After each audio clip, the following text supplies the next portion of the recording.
Bien, continuamos con el taller de escritura creativa y estamos ubicando desde la perspectiva en que vamos a asumir el taller. O sea, quién es el creador y en qué condiciones o estamos caracterizando al creador, pues, al que va a escribir, al quien escribe, el escritor.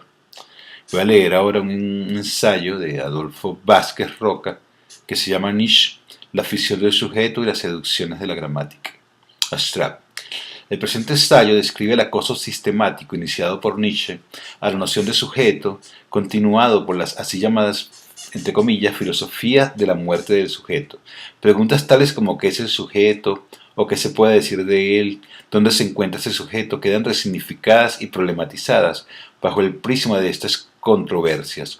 Se mostrará como una vez desustancializada la subjetividad, la categoría de sujeto se torna una ficción regulativa, una categoría útil y acorde con la necesidad de logicización del mundo, un esquema operativo. Recuerden que el sujeto viene de, bueno, en la modernidad de pienso, luego existo, ergo cogito sum, de Descartes. Bueno, esto es una crítica demoledora al Descartes. Vamos a seguir para que vean esto. Así, con la ruptura de la identidad metafísica del sujeto, se extraen consecuencias como que no existe, entre comillas, una naturaleza humana. Un hombre genéticamente, cierro comillas, un hombre considerado una humanitas, sino más bien individuos en los cuales se recrea constantemente, entre comillas, lo humano, como de venir en un viaje a través de 1000 almas, una multitud de caracteres ensayando, experimentando en sí mismo la creación del hombre por venir.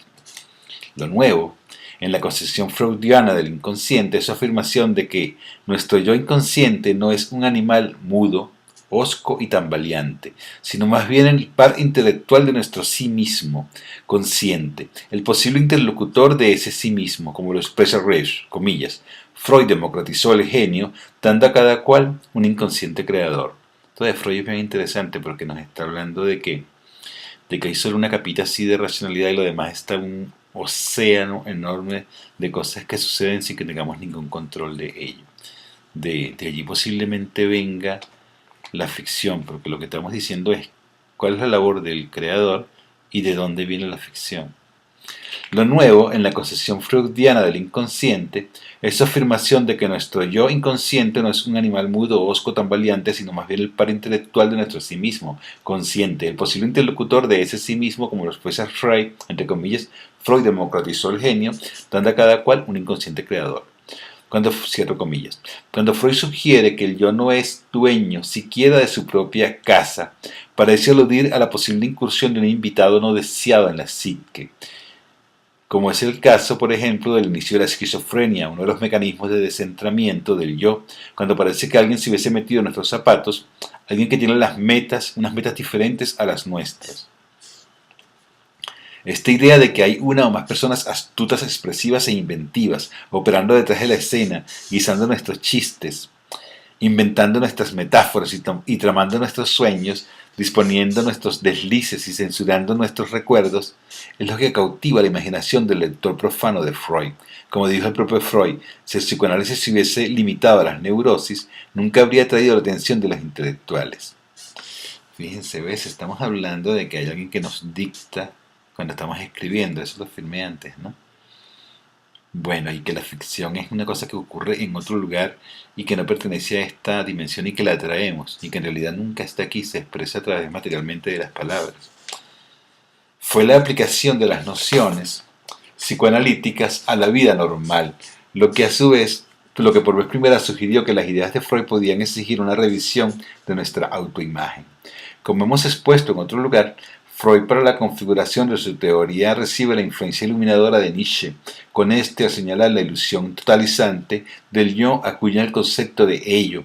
En su Más allá del bien y del mal, escribe Nietzsche, comillas, en lo que respecta a la superstición de los lógicos, no me cansaré de subrayar una y otra vez un hecho pequeño y exiguo. Esos supersticiosos confiesan a disgusto, a saber, que un pensamiento viene cuando él quiere, y no cuando yo quiero, de modo que es un falseamiento de la realidad efectiva decir el sujeto yo es la condición del predicado pienso.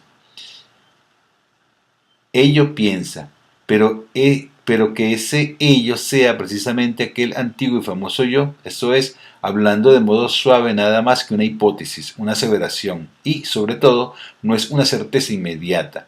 En definitiva, decir ello piensa es ya decir demasiado, ya de ese ello, entre comillas, contiene una interpretación del proceso y no una forma de sí, y no forma parte del mismo, cierro comillas.